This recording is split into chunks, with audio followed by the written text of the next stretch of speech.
is called the USDA Rural Utility Services Reconnect Program. This is the 5th iteration of this program, and so that'll actually launch next month in February. From what we're hearing now, I will put a little bit of an asterisk on that. I heard the same thing, that they were supposed to open last July in 2023. So please know with bated breath, we keep hearing from DC it may be next month. So with that being said, that is a federal program. It's been around for a long time. Rural Utility Services is actually the organization that helped electrify America with federal funding. And so fast forward, they're now doing that with the internet. So that will open up. The one probably not so good thing about this particular program, we're hearing that the final rules will be very restrictive to the very unconnected, which in this day and age, those pockets are very small, especially in Champaign County and state of Illinois. We work with I think about last count, we have about 23 or 24 telephone and internet providers that we are working with on that particular program, and they cannot find a way to have a large enough project area to go after that funding program. So it's very constrained. So we probably won't see a ton of activity going on with that particular program because of that constraint. But, you know, they're really focusing, and I think as Rural Utility Services, really to go to the hardest of the hard. And so there are pockets in America that still do not desperately have zero, zilch, nothing. And so they're focusing that program to go there. The second program is it's actually the BEAD funding. The state of Illinois, as of last week, kind of started the initiation process of their challenge or their locations map. They opened up their locations last week. They're supposed to open up their challenge process very soon. They were targeting today. But that challenge process has been slightly delayed. They are waiting for some approval from Washington, D.C. on their plans, and they anticipate opening their challenge process. And let me explain that a little bit.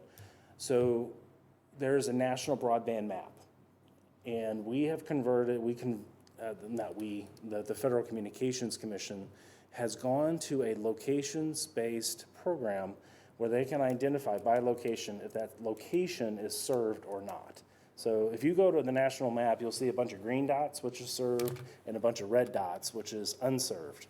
So that national map feeds into every state, and they open up a challenge window before they start deploying their funds as a one chance opportunity to make sure the map is right. So they're hoping to open that up probably within the next week or two. And once that is open, that'll fully situationally start the Illinois process. They anticipate about 120 days for that challenge window to be open and finished and closed, but they do not anticipate their first rounds of funding being out probably in late spring, early summer of this year. So it's not too far off.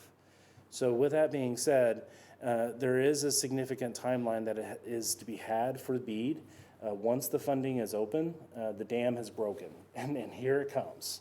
But fortunately, you have, you as a county task force, the county board, county executive, have already forged a path forward for your particular county in doing your study and selecting your providers that you were willing to support to cover your county.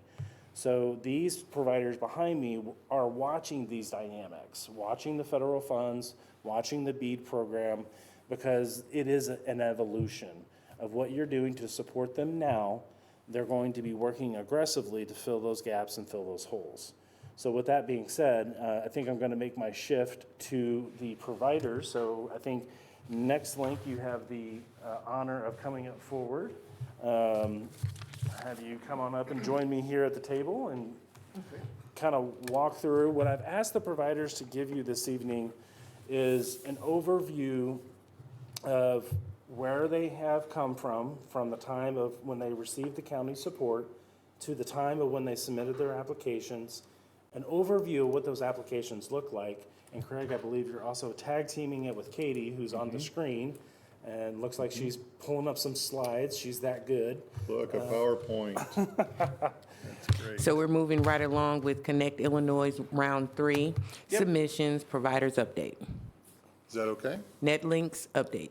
Yeah. Thank you. My name's Craig Hall. I'm with NextLink. We're a group here from all over the region.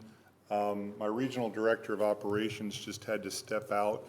He's here with me, who's over all of the construction and maintenance and management and how things work for the entire state. My region, I'm in Illinois, same as him, but we have about 12 states that NextLink serves. We stretch from our roots in Texas, north up through Oklahoma, Kansas, Nebraska, turn into Iowa, come over through Illinois, Indiana.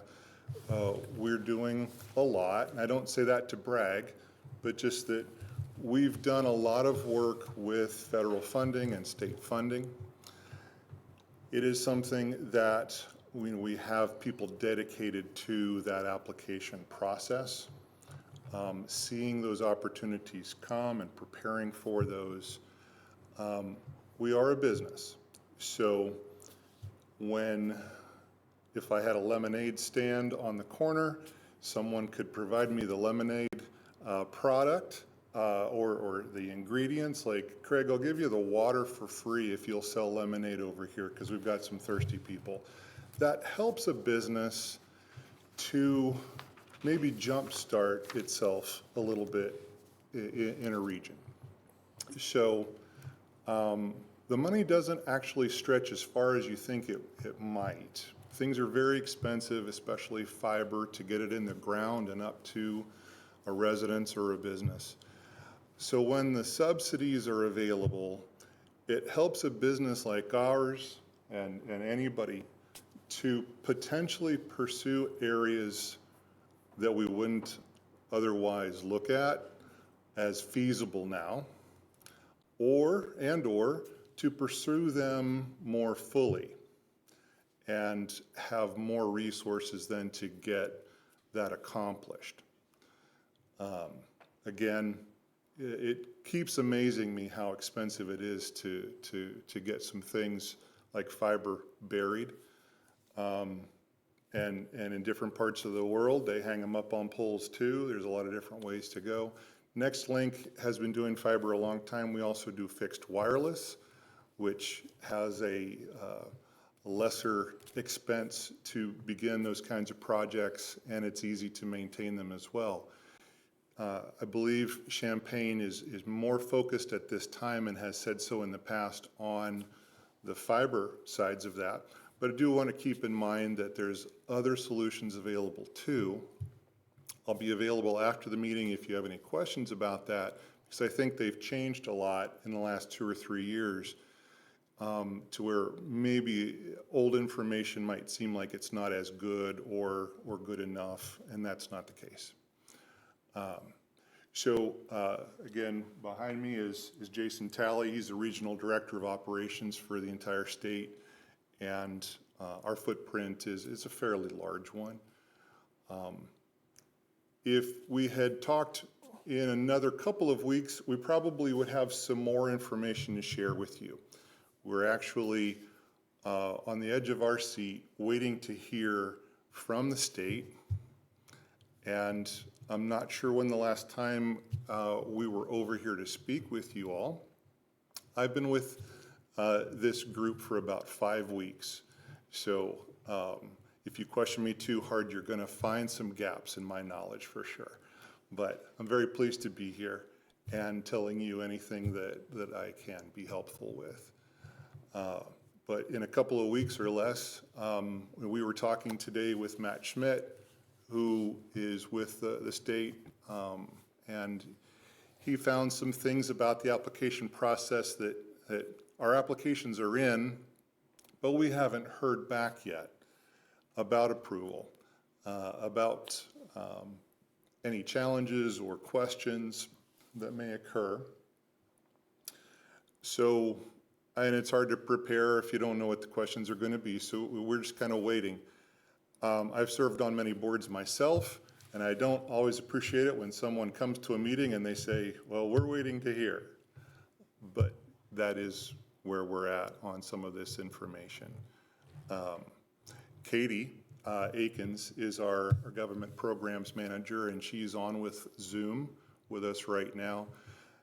And she's who I ask when I'm trying to learn more about a certain grant opportunity, our process in it, what the numbers are. And before I put her too high on a pedestal, she's been with our company for about 3 months now. So we have a growing department, and we absolutely want to do our best to provide you with some good answers. And Katie's got a PowerPoint slide that talks about the 11 different regions that is in our application. I believe she's the one that talked today with Matt Schmidt from the state. Maybe she has more to share with that. And if it's okay, I'll let her talk to those points. I'm sorry, we have a question? The last time we met, you guys were on the verge of finding out what was going to happen with RDOF. And all of our literature was, well, if RDOF gets funded, we're going to do X, and if RDOF doesn't get funded, we have to do Y. How did your RDOF applications end up? We did get funding from, thanks, Tim. We did get funding from some RDOF. And usually RDOF is like splattering paint up on the canvas. It hits and misses different zones based on FCC and other criteria. And I know that we've been awarded the ability to do those things. And some of what's coming now can go adjacent to that funding as well to make it more feasible. Well, some of that RDOF splatter was in Champaign County. And I think you were the largest awardee in Champaign County of RDOF funds. Did all of your Champaign County areas, were they all accepted and funded?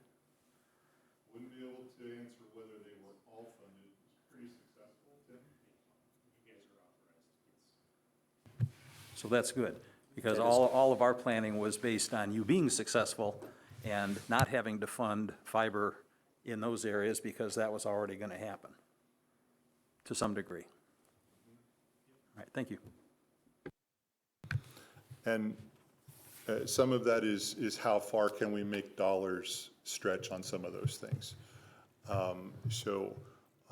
What we are seeing in this short history of subsidized digital connectivity is that these things come in waves, and they seem to get better as Washington realizes how important it is. They begin to layer one upon another to some extent. And actually, sometimes the opposite is true, and they're not allowed to overlap. Thus, we've got a department that tries to figure some of that out and make sense of it.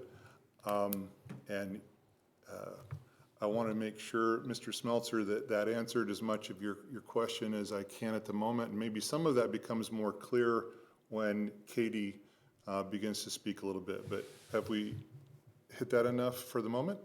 Yeah, and you may already know this, there were other RDOF applicants that were covering Champaign County. Were they funded as well? I believe they were, Mike, but I'll go back and double check to make sure. Okay, because we may end up with a hole here and there inadvertently, just because the RDOF was such an unpredictable thing, and you don't necessarily have to accept the RDOF funds just because you're awarded them. And so, you know, and we're pretty far along. Part of, I don't know if you all can hear me. Yes. So the, Mike, if any of the areas is what's called defaulted, essentially those will actually become, if they still have no service, that provider defaulted, those areas will become eligible in the BEAD process as well as Reconnect, and even the current round of Connect Illinois. So Matt and his team pretty much watch that as well because they use Connected Nation to help them. And every time, like we watch FCC press releases on a daily basis. And if there's ever an article saying new providers have defaulted, we go find who they are and find out which states that they defaulted in so we can update our client maps. So, but I don't have that at my fingertips right now, Mike, but I'll get that to you. And so you can get that in a recycle situation to reallocate, reconsider. Yep. It wouldn't be a major budgetary thing, but, you know, at this point, Volo and Nextlink are budgeted for X amount of construction, and if you suddenly have to do 10% more than X, that affects this group. Thank you. Yeah, that's a very good point. Go I ahead, was just Katie. wondering, was there a dollar amount with the RDOF funding that you were able to share with us? There is. I don't have that at the tip of my fingers, though. We can get that. There's an actual number. Okay, thank you. If you'd like, after our presentations tonight, we'd be happy to follow up with your board in the next couple of days, and we could produce a summary. You could have the PowerPoint that we're showing this evening, as well as some of those other numbers. Thank you, we would appreciate that. And then Katie, do you want to take it from here? Okay, what I was going to reiterate that Craig has said, and someone tell me if I'm talking too loud or too soft. We part of the RDOF obligation is layered into our applications for Champaign County, and you'll see also from Volo's presentation that there is specific areas that are identified as being non-RDOF awarded areas, but eligible under the Connect Illinois program. So what we did is did the analysis of where we have RDOF funds, where there is RDOF funds missing, and that's where the project area would focus in Champaign County. So we Nextlink broke out the project areas. It was somewhat arbitrary, but it was based on the state's cap of 5 million, or I'm sorry, I think it was 10 million a project. Yes, so the portion that you see right here is the non-state portion. The proposal that we submitted to the state for the Connect Illinois funding is based on 50% of the funds coming from Champaign County's grant to Nextlink. And then we would put forward 50% of that as well. So this number here, the 8 million in the bottom represents the I think it's 4.7 million from ARPA funding from the county. As you can see, the request from the state is really large. The total project, in order to provide fiber to the whole area of Champaign County, it is estimated to be 81 million. The cost of fiber is broken down based on miles, how much footage is going to be laid out. And so the amount of homes in a particular area, here are the 11 applications that we have in front of Connect Illinois. And then so that the cost per home is broken out here, the cost per mile is broken out there, and that all adds up to the 81 million for the whole project area. I'll let Volo fill in the gap for the particular areas. If you don't see your village in one of these 11 locations, Volo is working in tandem with Nextlink to provide full 100% coverage so that the entire county does have fiber service to it, pending the state's resolution. And again, Matt Schmidt sounded like he was very intrigued by the proposals that we had put out there. They're looking to make decisions in the this week and the following week as well. They're not going to necessarily be for the final decisions for all of the Connect Illinois funding. And he did mention that the program is very oversubscribed. So what they want to do is they want to vet the potential projects and see, is this a legitimate project that will provide value and broadband to these areas. So Nextlink and Volo are very happy with our proposed projects and are looking forward to hearing from the state in order to make that happen. I know we will probably be running out of time. I can provide this PowerPoint presentation, and these are the maps for each of the particular villages and kind of the breakdowns of how many locations are Katie, if you could pause for a located. second, we've got a question from Mr. Wilson. Yeah, you Yes. can go ahead, Mr. Jeff Wilson. Thank you. I'm new to this team, and so I'm just excited to be part of this. My question is, it was really more of a basic, going back to the previous slide, what was the basis for choosing those homes? Is it a So random selection? specific to the Bongard Well, just area? go back one more slide. All right, so let's say Homer, there's 20 homes, Broadlands, 376 homes.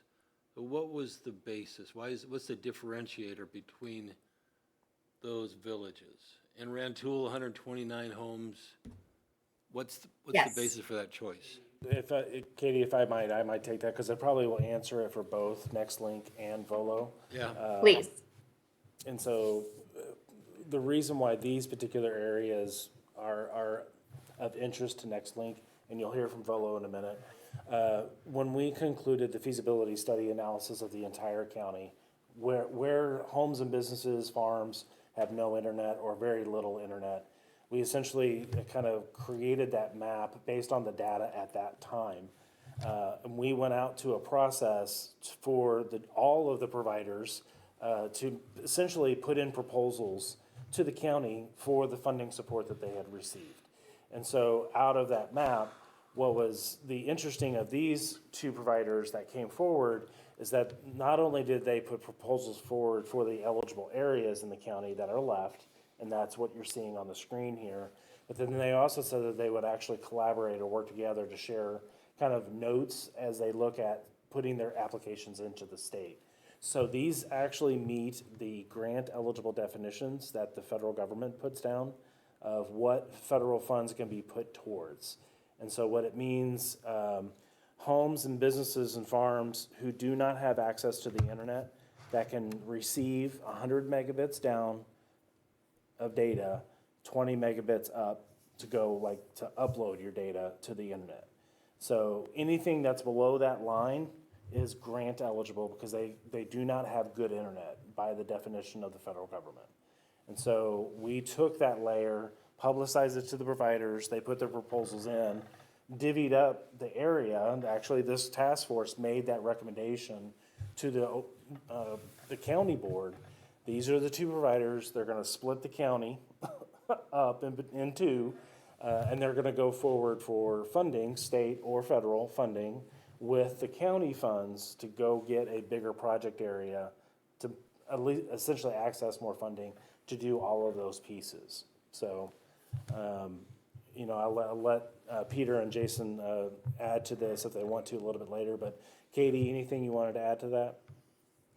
That is a great explanation. So yes, you're looking at just the grant eligible locations.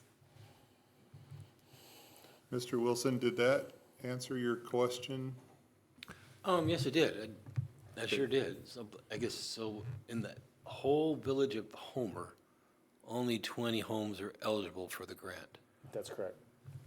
Well, so some of that is based on other homes that are in that area already having sufficient speeds from another source. And so that's part of that grant funding. So it's really a capability item. What's the capacity of that home?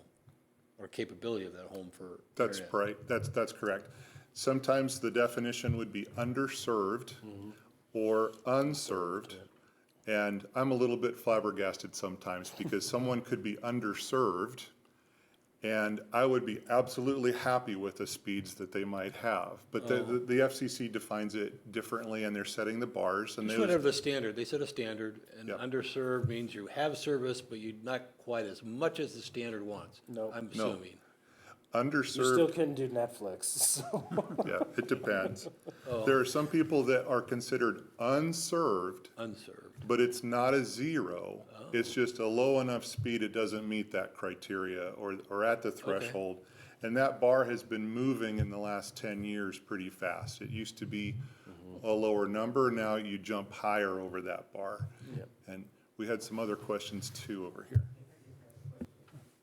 Because I was looking through some of my notes earlier today, just trying to bring everything back in focus. I was thinking that the estimated cost was around 90, was it estimated at about 95 million to cover Champaign County for this project? Or is that a number? Because I see you said it's going to be 81,000, so I was thinking that, okay, the estimated cost, it wasn't as high as we expected, but we thought that it could be that high. Am I This is, remembering that right? this is just the portion for NextLink's applications. So So, Madam Chair, Oh, right.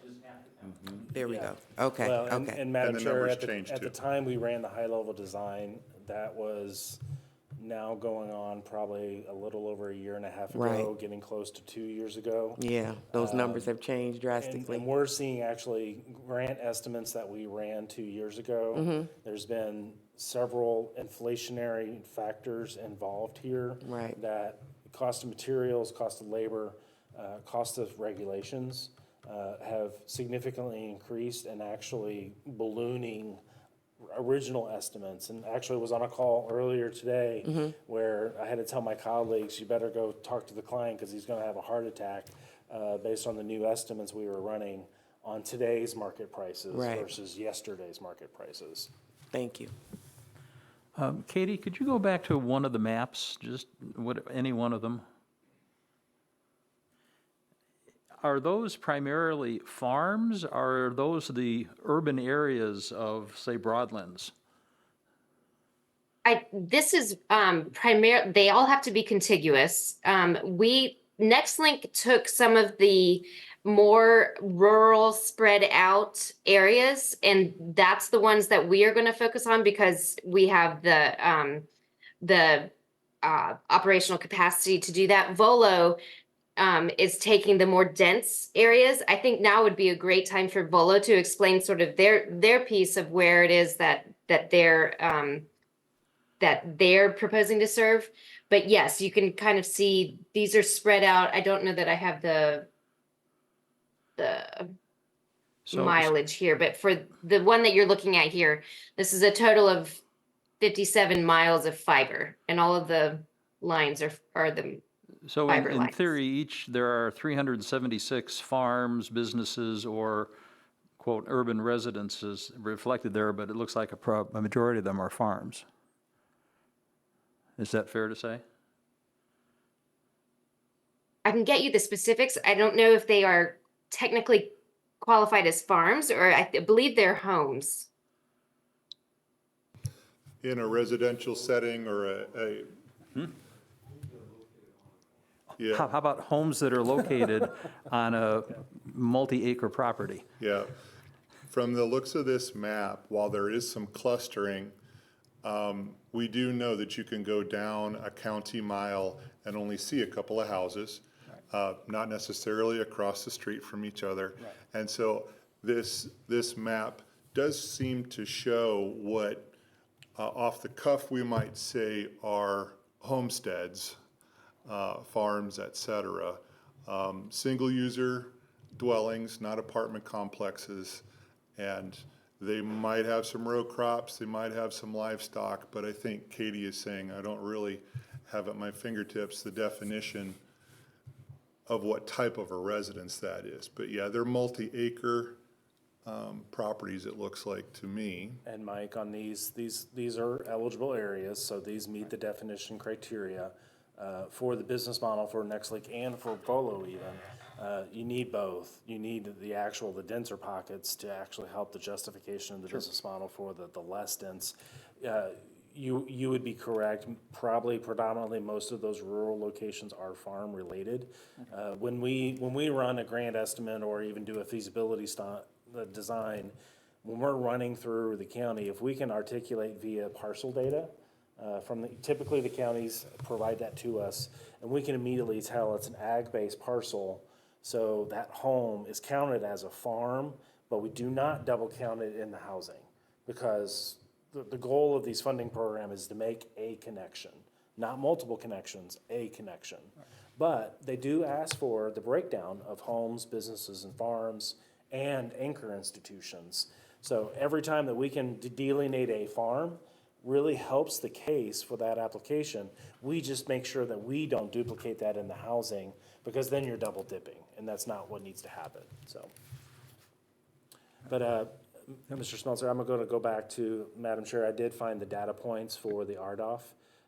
Nextlink on their RDOF authorized was at 2,490 locations inside of Champaign County, with a subsidy award from the Federal Communications Commission of $4.2 million for 2,490, and that was a part of the study. That when we did our study, we set those areas aside as they will be built. That's a federal commitment. And so any eligible area you're seeing on the screens are outside of those RDOF areas. They're not inside those. And then your follow-up question, Mike, on any defaults, LTD actually defaulted. They actually had very small pockets in Champaign County, very, very small. That area is now eligible because LTD, FCC defaulted that company. And that, I think they had like 7 or 8 states where they defaulted in. So what the FCC said, no, your application did not pass inspection, and so we're not moving you to authorized, we're deeming you defaulted. So those areas are now either part of VOLO or Nextlink's plans? Can be. They're very small pockets, Mike. Again, back to that canvas statement that Craig made. For whatever rhyme or reason, somehow LTD grabbed those census blocks whenever the auction happened, but because they defaulted, they are now eligible. For this program? Mm-hmm. Yeah. Yep. All right. Thank you. You're welcome. Jeff? Thank you. 2 more questions. $26,000 to hook up each house. Okay. And then, wow. So it's like a deck or something, on the back of your house. So, on some houses. So then the other question is, so let's say by the time you actually get started, the cost of doing business goes up 10 or 20%. Does that mean you cut the service by 20%? So you can maintain within your budget? I'm happy to take it if you want, if Well, you don't want to. It's an ugly answer, perhaps. Well, it's an appropriate question, right? It is. No, yeah, It absolutely. If I was a restaurant, I'd say that your ribeye is going to be a little smaller or something like that. So if we look at the total footprint that we're trying to serve, and the money is based on 1.5-year-old number crunch, and we go through COVID and the labor shortage and the supply chain shortage problems, what does $81 million get you now? So I don't know, but it is feasible that some of the grand project has some aspects of it that aren't as feasible any longer. And so I would also, just as a follow-up, and this is kind of back to my previous role in life, I used to be the state broadband director for the state of Missouri. So my job was to actually assess all of these grants and decide who are the winners and losers. And for providers in Illinois, if they make an application to the state of Illinois and they said, here's 11 areas, let's say the state's being generous, hey, we're gonna fund all 11 of these areas, you then begin the conversations and contractual agreement with the state that we want you to build out these areas. And so it will be considered a state obligation if Nextlink signs the documents, we're gonna bring broadband to these locations, all of these locations, in this project area that we're proposing. And typically, many states now have clawbacks that if they do not make good on their budget, timeline, and then what's in the agreement, there's usually typically clawbacks that has to be enacted to make the taxpayer whole, for the investment that's being made. The second thing is and it can occur before agreement, that the award is made and the provider says, I can't do it all, can I have the ability to right-size my project area because of what I'm seeing? That's up to the state if they wanna do that or not. Typically, no, we're gonna work with what you presented us. And then the final thing I would say, most providers build in what's called a contingency budget, and those are for cost overruns, things are coming in a little bit higher. State of Illinois has a ceiling on their contingency that you can ask for, and so you're limited in that respect. And yes, there are things that are higher now than they were before, but there's actually some things that are lower now than they were before. So there's always some pluses and minuses to the project budget, but that's partly whenever the grant awards are made, why you want to get quickly to agreements signed, because then now you can go out to your vendors, your contractors, get everybody secured and locked in on the pricing as fast as you can, because you don't want to, get that upcharge later and be like, what the heck did I do? So. That was really well said. Yep. So it's possible for a provider to say, it costs too much, but he did a great job of portraying all the different facets of that problem and how costs are different for your consideration, the state's consideration, the provider's considerations. And in the end, a provider could say, yeah, we can't do it any longer. And while you want us to sign that contract really fast, which is well said, we may drag our feet a little bit and say, we've been burned before on something like this, and we're committed to the community, and we really want as many households to get those good speeds as possible. It has to be feasible. It has to be a pill that we can all swallow. When you were pointing out how much it costs to get a single house, or how far down the county road $20,000 will get you, let's say you have a customer down 1 mile and it costs $25,000 to get to their door. How many years would they pay Nextlink or Volo $59 a month to make up for that? Yep. And so the subsidy from the government helps a great deal, but sometimes even $5 million is a fifth or 5% even of what it might take. And that's the negative way to say it, but all of us in this room are trying to make it happen. So with that, Katie, any final comments? Because I think you were kind of getting ready to hand it over to Volo for the chair to bring them up. Yes, that I am happy to do that. Great. Thank you for giving us this time. Thank you.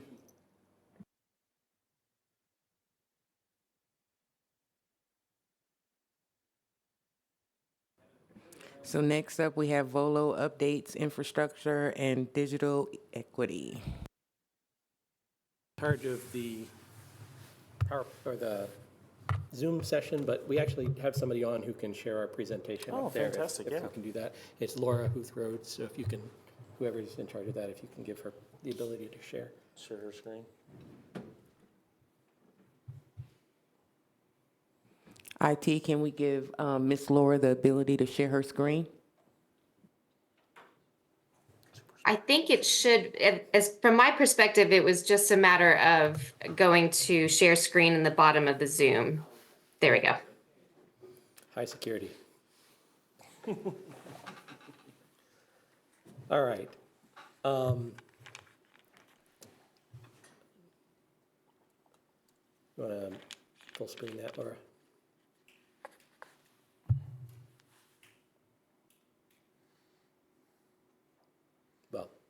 moving on.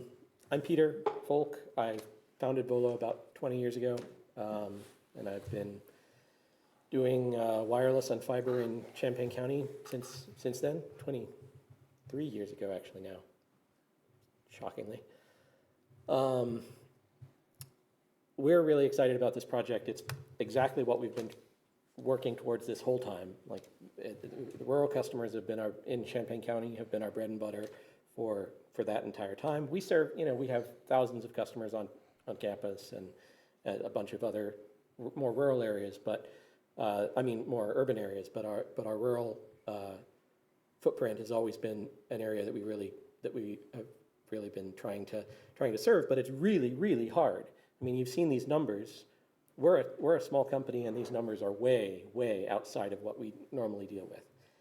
And so when the county board put together this idea that we might be able to get ARPA funds and state funds and federal funds and provider funds and put them all together and finally actually make it happen to get real, generational capacity out to every home in Champaign County. It was, amazing for us, and we were really honored to be chosen as part of it. So I'll walk you through where we're at in the process. We also, as I said, we serve the urban areas as well, and so we have a digital equity grant that we've also put in. We, like NextLink, haven't been approved for any of them. We have heard a bit from the Office of Broadband. We're having a dialogue with them about our rural project, not yet about our urban project. And so we're hopeful that we can convince them that Champaign County is the place they need to be, and we'll do our best with that. Laura, can you go to the next slide?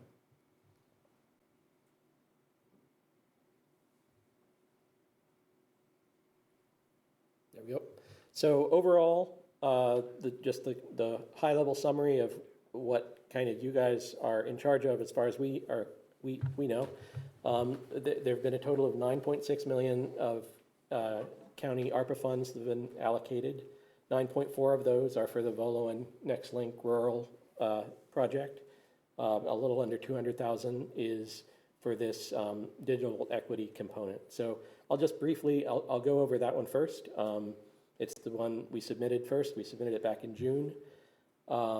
Basically, I don't know if you've bought a router recently, but you can easily spend $600 or $1,000 if you're looking for a current generation Wi-Fi system for your home. And a lot of devices that you have nowadays have to have Wi-Fi. You have to have your phone on Wi-Fi. You have to have your computer on. Most computers don't come with wired connections anymore. In low-income housing areas, that presents an insurmountable barrier. I mean, they have a voucher that pays for their rent, and the idea of then going in and spending $1,000 on some piece of equipment that's going to go obsolete in 5 years or something like that, and they might move out, and it's just a non-starter. And so, they maybe get a hand-me-down, or they get something for $40 at Walmart that's on sale and 5 or 6 years old. The problem is that does not serve the purposes that we need people to have if they're going to fully engage in society. So, it's not so much about watching Netflix, it's about interacting potentially with your doctor when you're disabled and you're in subsidized housing because of that. It's about having your kids be at home because it's a e-learning day, and them being expected to be able to get on their computers. All the rich kids have no problem with that. They have their tablet in one hand and they have their laptop in the other, and they probably got their phone sitting between their legs, and for them it's no problem. So we wanted to close that gap and close it in a way that made it so that the connectivity component was no longer an issue. And luckily with ACP, we were able to marry ACP and the county's funds and Volo's expertise in doing internal wiring in campus environments. And many of the housing authorities' properties are multi-dwelling units. They're, like apartment buildings. And that's exactly what we have a lot of expertise serving on campus doing Wi-Fi in those buildings. So we put together a project. It's a total of about $700,000, and it's going to serve 1,360 people. 610 of those are children, 394 seniors, and 400 of them are disabled residents of Champaign County. Those are the absolute most vulnerable, economically vulnerable people in our county. They're the ones who can't afford housing, and they get it subsidized by the state, and or they have disabilities and can't get a job or hold a job. So that's, Peter, maybe for the benefit of the newer committee members, describe what ACP is. oh, sorry, yes. So ACP is the Federal Communications Commission's, it's Affordable Connectivity Program is what it stands for.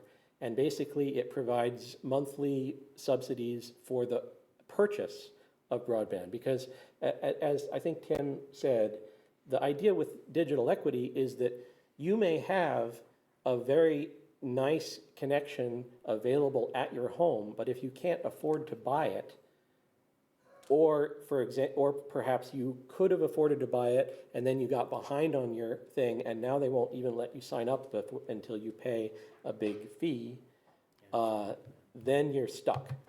So for a lot of, for most urban areas, the challenge of broadband is not that they can't physically get it to their home, it's that it's unaffordable for many people.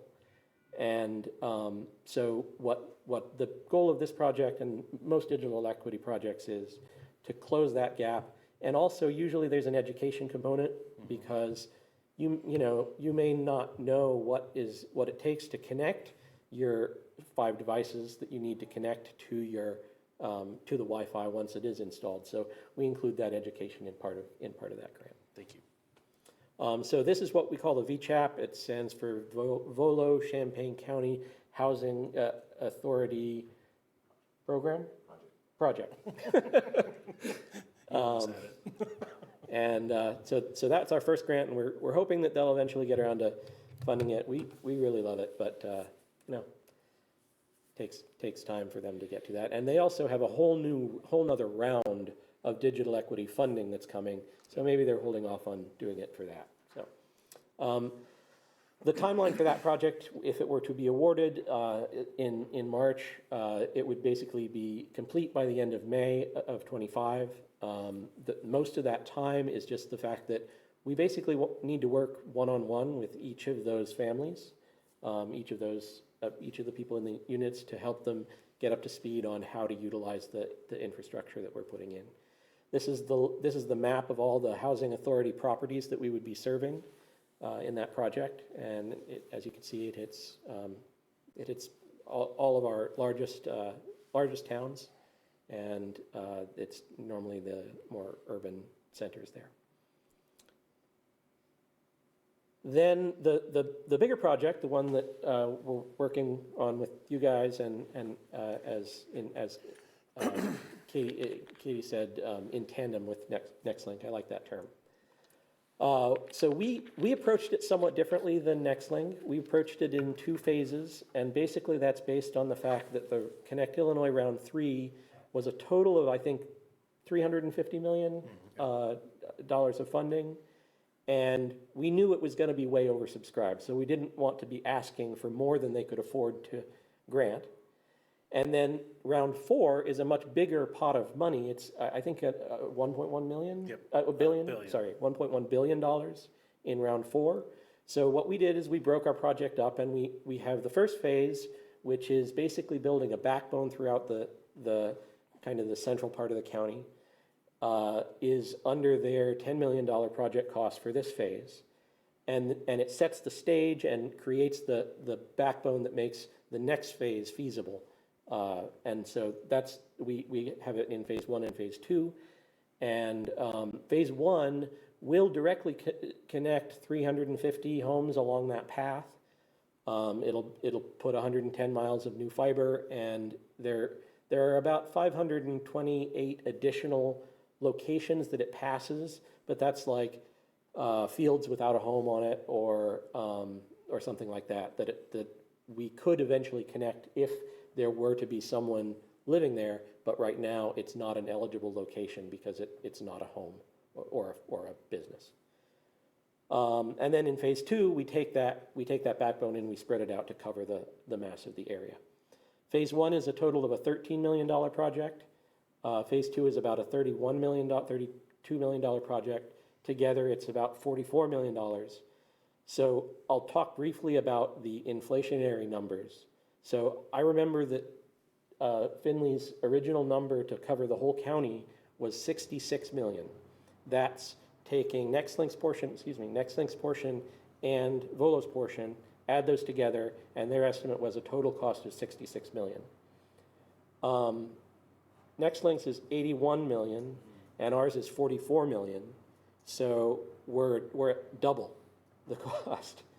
And that's really hard on the business cases for these things.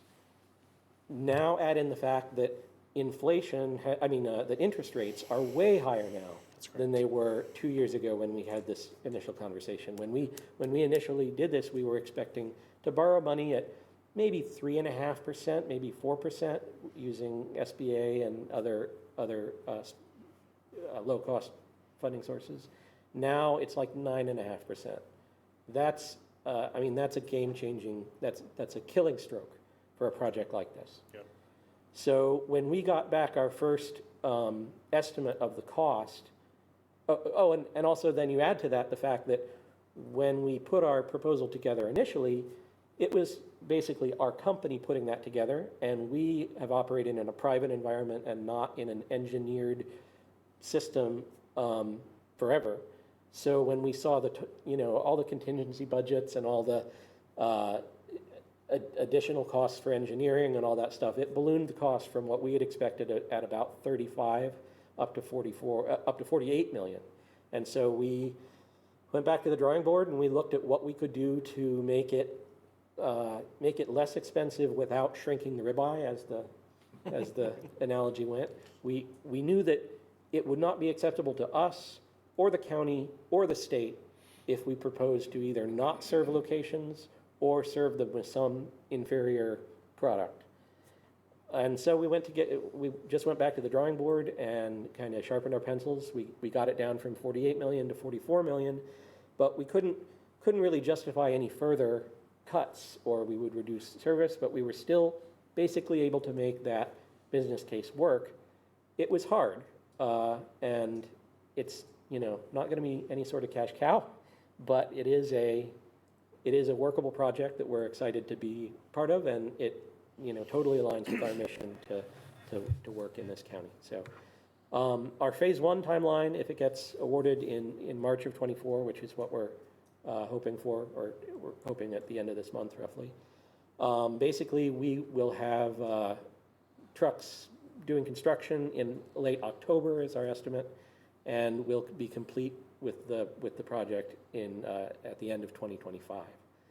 I will say that there's one additional challenge to this project, which is that at some point somebody made a silly decision and they made the funds that are awarded for these projects taxable as revenue for providers like ours. That's a huge, it ends up increasing the cost by like 30%. And it makes no sense because we claim depreciation over the next 15 years and that gets taken off. So it really just, it's a bad idea that hopefully they will reverse. There are congressional proposals to reverse that decision. The decision wasn't specifically made about broadband grants, it was made kind of about grants in general. And it has a disproportionate impact on broadband grants because of how long that infrastructure lasts. So we're hoping that the Senate and House bills to reverse that will get rolled into the current taxation bills that are going through both of those houses. But we're not real optimistic about that. I don't know if you guys have watched Congress recently, but it doesn't seem particularly like a good bet that any particular thing is going to happen there. So we have also hedged our bet, and we are talking with, well, primarily we're talking with the UC2B project, which is a local not-for-profit entity that runs that owns the I3 infrastructure that serves fiber within Champaign-Urbana. We're talking with them about potentially rolling them into this project and having the award be actually to them, and then we would operate the network under their umbrella in the same way that I3 operates the UC2B network. So those talks are at the initial stages, but I think that it's clear that they are very excited about that prospect, and if it makes the project work when it wouldn't otherwise work, we're excited about it too. There's some other really neat synergies with UC2B and the University of Illinois, which is kind of part of UC2B. So we're excited about having them involved, whether or not it ends up being at the core of the project or more as an outside partner. We're looking forward to moving that forward. Go ahead. And that was going to be a question that I asked about, because I know we were trying to figure out if the fiber optics that UC2B had already installed was capable of, and maybe I'm saying this wrong, but if it was capable to withstand the speed, right? And I think at the last meeting we didn't know for sure. So the fiber itself is great. No problem with the fiber. Okay. It's going to last 50 years plus. Right. So it has almost unlimited capacity. Okay. And the amount that was put in this area is enormous, way more than in most communities. And so the capacity of that network is huge and not a problem at all. And you can build off of what is already there? We can't. Okay, we can't.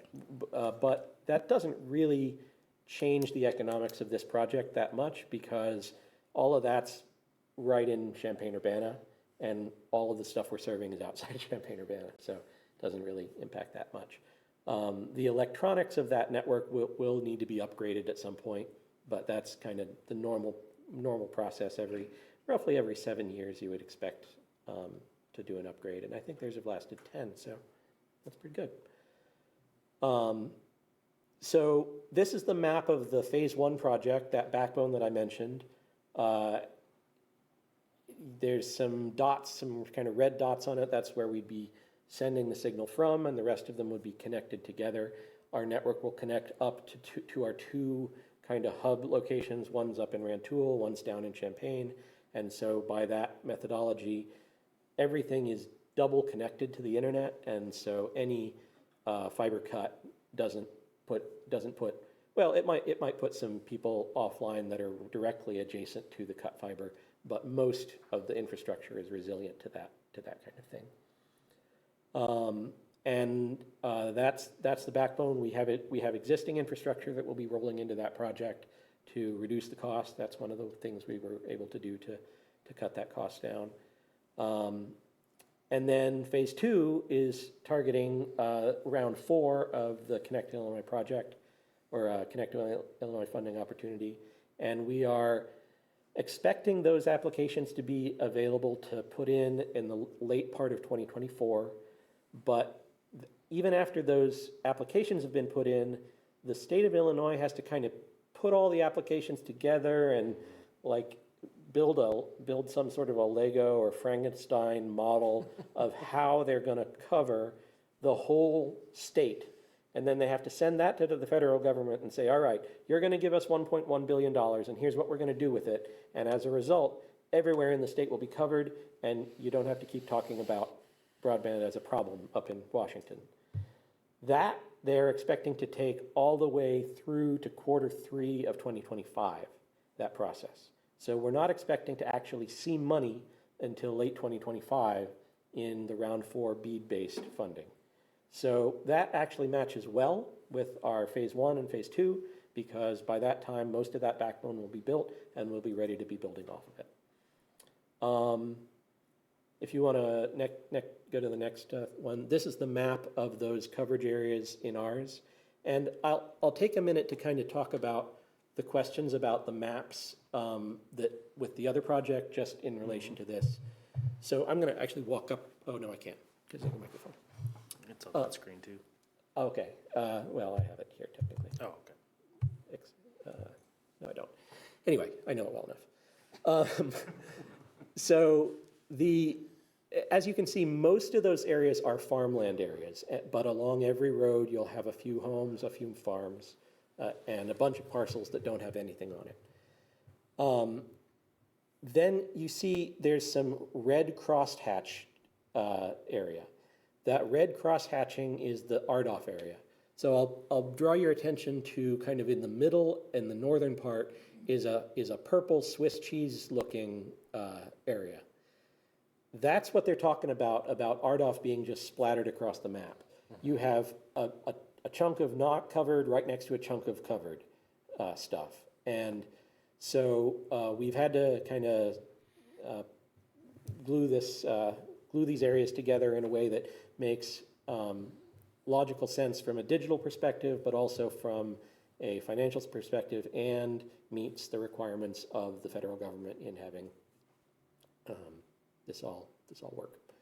So the phase 2 of the project is quite a bit bigger than the phase 1. The phase 1, you'll recall, was I think 124 miles.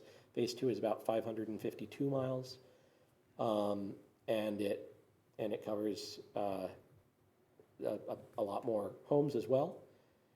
Laura, if you want to move to the next one. That's basically all I've got. I'm happy to take more questions, or we can go through any of that, the mapping information. So Peter, will we be able to get a copy of the presentation to Michelle and team so we can get it out to the task force? Yeah, I think I already sent it to you, so you can Perfect. send it on, and of course you have the paper copies. Go ahead. So just remembering from our last discussion, would there be like a breakdown? Because I know there were some funds that couldn't be matched with federal dollars and couldn't be matched with, so can we get like a breakdown of the numbers just so that we can get a clearer picture moving forward, where we're at right now financially and where we still need money or funding towards, phase 3 or phase 4? Will there be like a breakdown that you'll share with us to kind of show us what grants were available and what, I did put in my notes that the county was able to match funds $4.2 million, and that's with phase 1. So like I'm guessing like every grant that you guys apply for, would you like be able to show us what we're approved for and what dollars we can match? Yeah, and I will say that is one of the areas that we're discussing with the state broadband office now, how to allocate those matches in a way that works for your ARPA timeline, but also works for the finances of the projects. Basically, right now, you get this slide has kind of that breakdown that you're talking about. Right in our phase 1 is really heavy on the ARPA funds because they need to be spent in that time, basically in the time frame of phase 1. That basically puts Volo on the hook for phase 2 without those funds, and the match component is 11% total match. That's about what NextLink's match is, but it's a lot lower than what the state is currently saying they want. So we don't know how the state is gonna take these requests for a lot more money than than they had planned on. But Madam Chair, what we could do from a Finley standpoint is take the NextLink applied for areas, the Volo applied for areas, the RDOF areas. We can put it all in a concise one map so you can kind of see that. And essentially, it's just literally a wait and see to see what the Illinois Broadband Office does from an awarding notification to these guys if they've been awarded or not, or if it's a smaller area versus what they originally applied for. Once we know that kind of announcements and the official nature of it, and it's public, we essentially try to go grab those awarded areas so then we can redo the maps essentially. So, but yeah, for now, we can do the applied for areas because in theory, these two providers should have grabbed all of the remaining eligible area. That was the theory. But you never know. Sometimes some areas slip through the cracks, and we can certainly run that analysis. So, That would be great and helpful. Thank you. Any other questions for me? All right. I would maybe, Madam Chair, just to kind of add, and this is a question for both of them that I'm going to ask of both of them because I put them on the spot last week when I gave them some potential questions this group may ask. So from the time they actually submitted their applications till now, both of them have indicated they've had communications with the State Office of Broadband. That's a good sign. And I think the reason why there are communications is because of this county support. You know, I remember the dialogue in the study phase of, you know, if you were going to put dollars on the table to assist providers to do projects like these, you will grab attention of the state office or the feds, and you have done that. And so, again, a lot of stuff has to do back and forth, discussions, but hopefully it's fruitful for both of these providers. But the investment by the county with the ARPA resources truly has gotten the attention of the office. So kudos to this team here. But Peter, I'll put you on the spot, and then I'll ask Craig maybe if Katie's still on. You know, there was a fair amount of time between, you know, when the county decided to invest resources in both of the providers.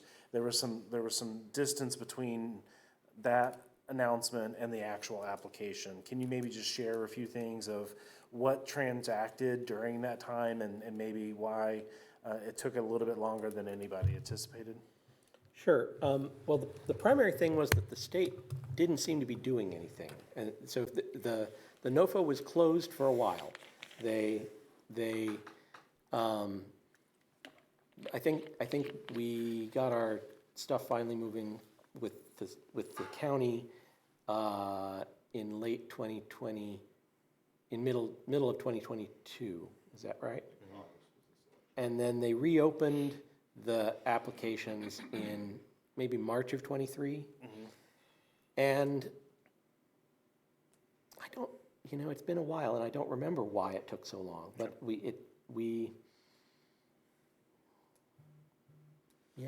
I don't remember why. But it does seem like that's a long time. But I guess there was a lot of mapping to do and a lot of, I mean, it's not quite going out with your boots on the ground, but it is identifying each individual location and putting those projects together. Jason? I'm Jason Young, Director of Growth and Strategy for Volo. Forgot about Mike.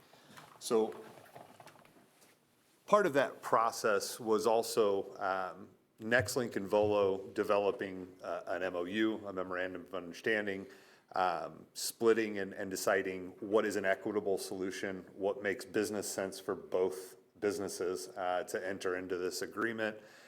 There was the drafting of the agreements actually with the county, getting that voted on and selected for both companies to actually have agreements and actually have those funds attributed to them. So there was a lot of that step of the process before we could even necessarily go forward to an engineering firm and say, okay, we know what our sections are, they're clearly defined, we need to build this network within this space, and then obviously the response back of, as Peter mentioned, we got an initial estimate that was about 4 times what we had initially expected. So then going back to the drawing board, pulling back some of those efficiencies, making sure that we are delivering exactly what we agreed to, but also doing it in the most cost-effective manner. That all has to be ironed out before a submission can be made for a grant application because they want to see your budgets. They want to see line items of exactly how much equipment you're purchasing, how many miles you're going to be completing. So when you take all of that into account of how many moving paces and steps we had to take with not only our organization, you know, and actually write the thing, but also working with another company and making sure that we're touching on every single one of those broadband serviceable locations, going through the maps with a fine-tooth comb to make sure, again, we're not missing a premise here and there. We wanted this to be an all-encompassing true broadband for all. So I think that would account for a large portion of that time. But again, we also, I know from Volo's perspective, we also wrote another grant within that time frame as well for the digital equity portion So that obviously took some of our bandwidth, for all pun intended. Yes, Mr. Smeltzer? Would it be safe to say, though, that even though it seems like it's been a long time, you haven't missed any funding opportunities? The state hasn't given out any dollars in 18 months to anybody. So you're first in line, or you're close to being in first in line when they eventually open up the flow again. The way I would look, and you're absolutely correct. One of the ways I looked at this too is the state was very clear that if they found projects that had a certain point value of their criteria, they were not going to be in this kind of revolving door cohorts of quarterly plans. We felt that not only was the rural project a slam dunk of exactly what they're looking for with, private partnerships with public entities, public dollars, private dollars, workforce development. We knew that that was going to be what we call a 150-point project with Connect Illinois. And we were obviously correct in that assumption, that there hasn't been awards been made. None of that money has gone out the window yet. And we are in the initial conversations with them that we are aware of any companies that this has been the time that they've opened up those conversations. So you're absolutely correct. We have not missed any funding opportunities, and we got those applications in, and they were valid and efficient and effective, apparently. This is what I would do in hearing rooms, was stand up close to the person. Katie, Craig, anything you want to add related to the timing between county support to application? Neither Katie or I have been in the loop nearly as long as Peter and Jason. Collectively, maybe 5 months. So I am not able to talk about what happened earlier this last year, no. But it is nice to know that we're still right there in the starting blocks waiting for the gun to go. And I just want to add, we knew that this was an enormous project, right?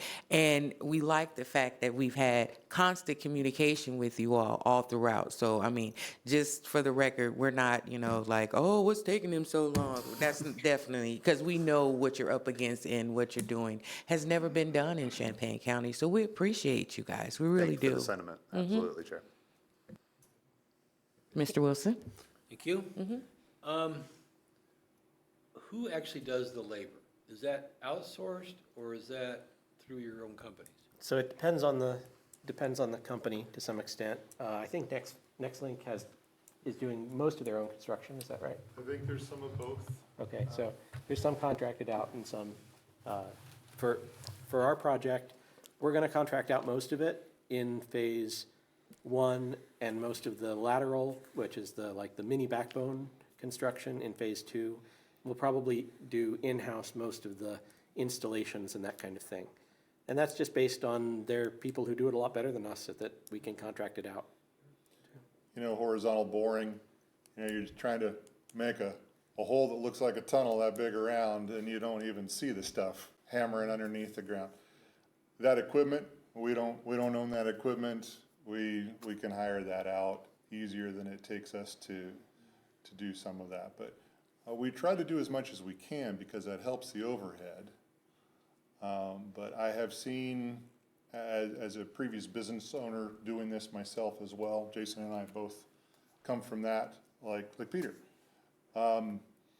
If you can do something yourself, it's usually better. But if you have to buy 300 bucket trucks to get it done instead of rent that out for a few months, you can be finished with it. I don't know if that's a good answer or not. One more question. Are there any goals set in place for minority participation with your contracts or your contractors? All of Illinois' funding projects have very robust minority participation requirements. And would you be able to share that with us as well?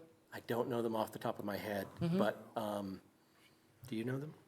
Women and minorities in particular is the numbers I'm looking for. Well, I mean, It's the BEP yeah. requirements, and back when we did C2B, I remembered them, I knew them, but I don't know them off the top of my head. In our case, we're not very concerned about being able to meet those requirements. Our primary equipment vendor for handholds and pipe, which are by far the biggest cost. It was a female-owned business, and the vendor that we're currently expecting, we'll bid it out, so we're not certain about the contractor, but there will be those requirements in the contracts that they meet those requirements as well. One of the contractors that we're talking about is a minority-owned contractor, and I don't know about that they'll win the bid, but it's one that we think will be strongly in the running. Thank you. Ms. Michelle Jett? Chair, would you like to add a minority reporting function like we have for the construction projects? I really would like that. Okay, I'll talk with Tim about that. Thank you so much.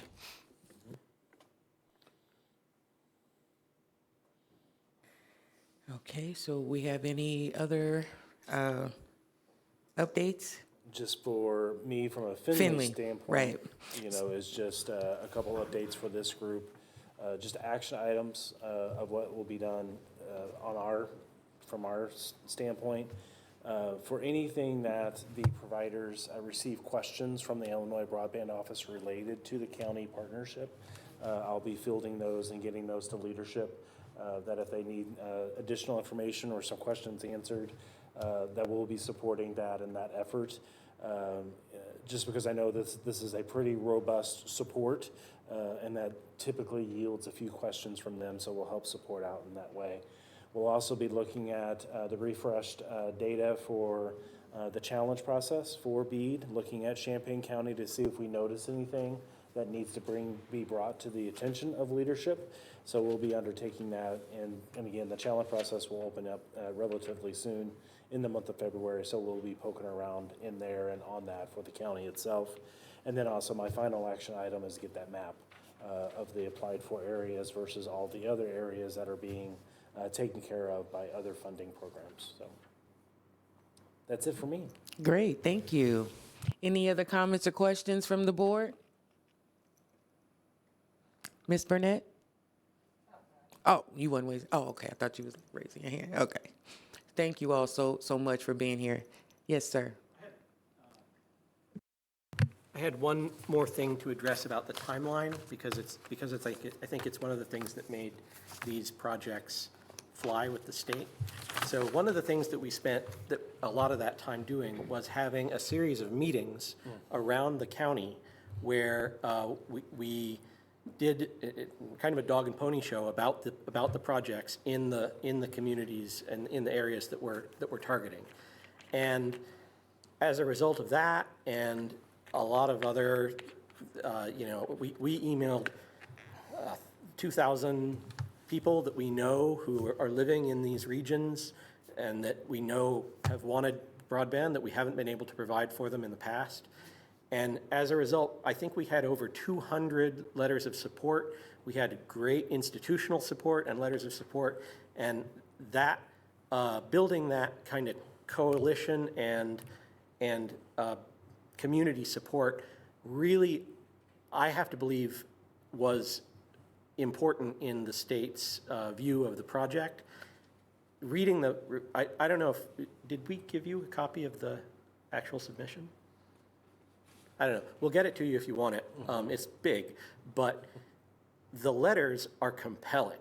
I mean, people are sharing their exact stories and challenges with, I could not do this because I did not have good internet. I still cannot do this. We had someone who used to host a WILL TV show, and she retired.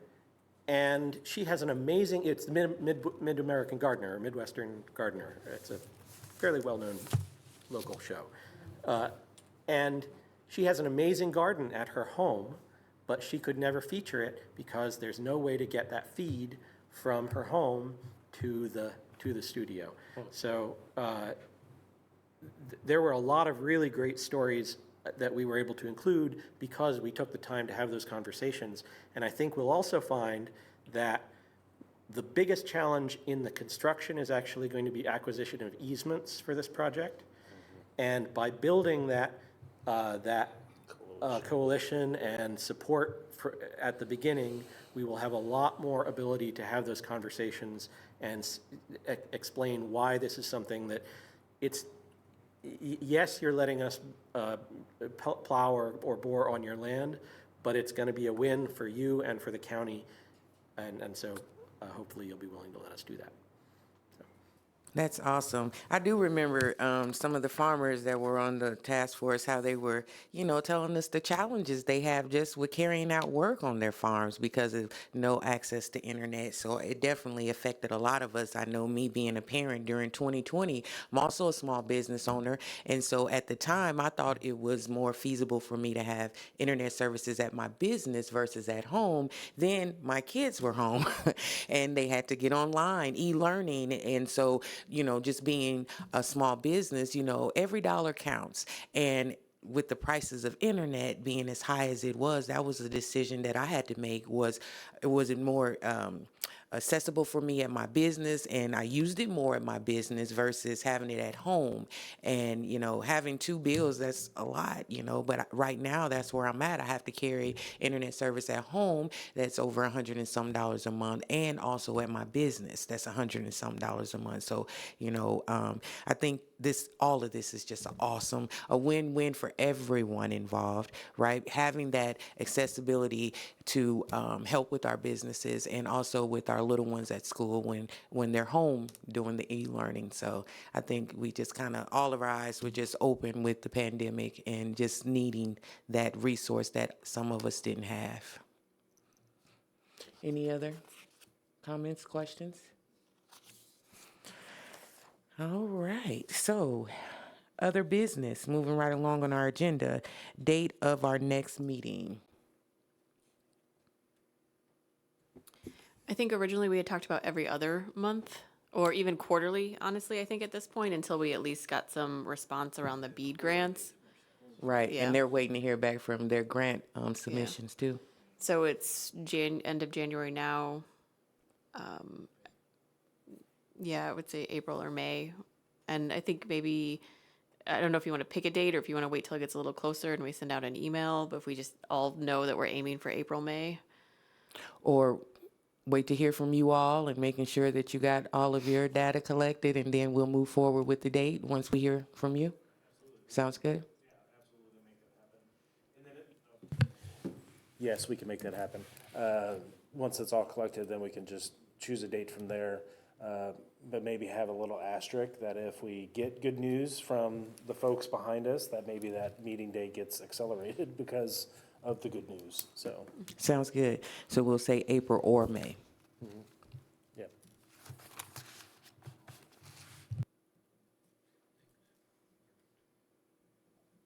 Did you have something to say, Mr. Wilson? I said, thanks, that's perfect, that works great. All right. The chair's report.